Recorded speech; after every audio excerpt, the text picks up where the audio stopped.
The National Security Agency is often viewed as a defensive shield, but deep inside the agency, a highly restricted unit known as Tailored Access Operations, or TAO, was built for aggression.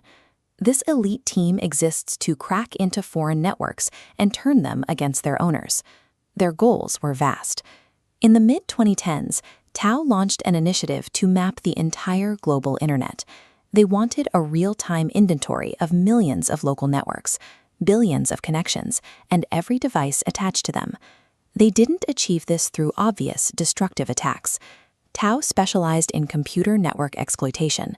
They would spend months finding a quiet path into a target system, build the infrastructure to stay hidden, and then monitor the network for years without being detected.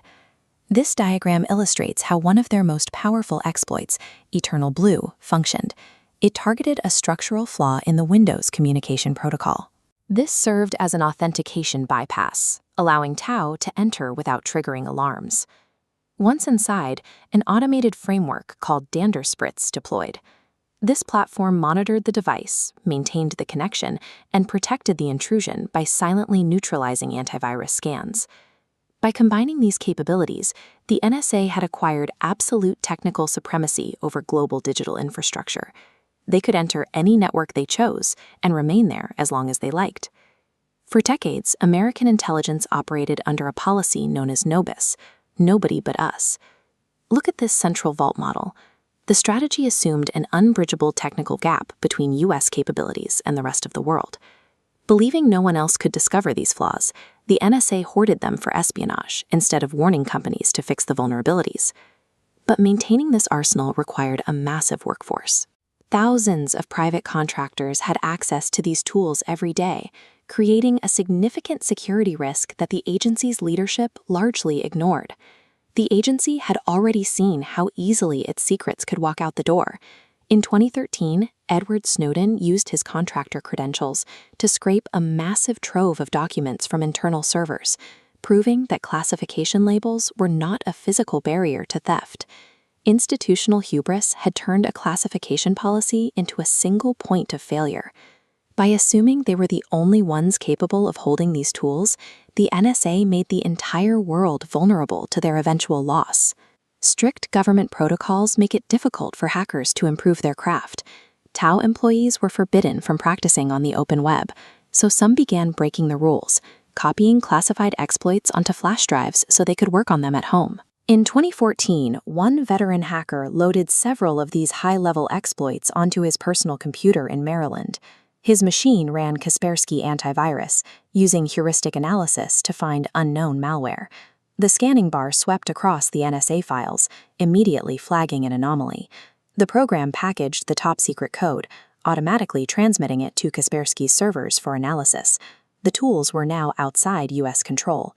Eugene Kaspersky later claimed his team deleted the files once they realized the data belonged to the U.S. government. However, the exploits were now on a server cluster, where foreign intelligence agencies or rogue employees could easily intercept them.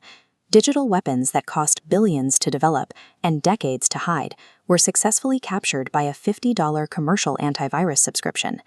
In 2016, a group calling themselves the Shadow Brokers appeared on Twitter. They announced they had breached the NSA and were putting the agency's best tools up for auction. Their communications were bizarre.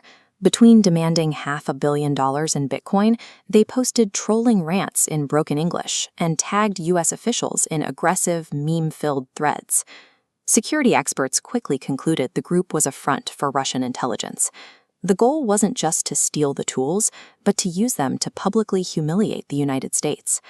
When the auction failed to attract high bidders, the shadow brokers changed tactics. They began selling individual exploits and infiltration frameworks on the dark web.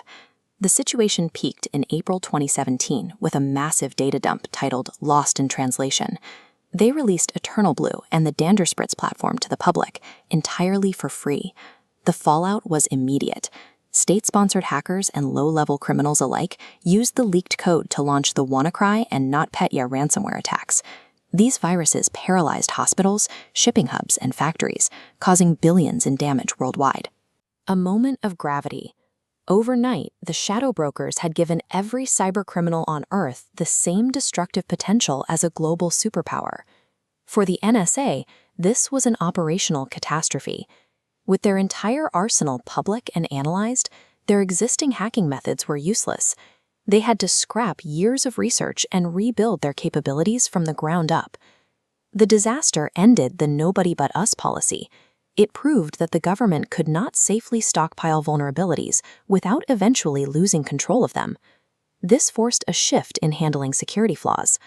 As this flowchart shows, when a new vulnerability is discovered, agencies route that information directly to tech companies. Disclosing the flaw to be patched is now more important than hoarding it for espionage. The era of a few states holding a monopoly on digital warfare is over. The landscape is now filled with diverse, highly capable threats using the very tools once reserved for elite spies.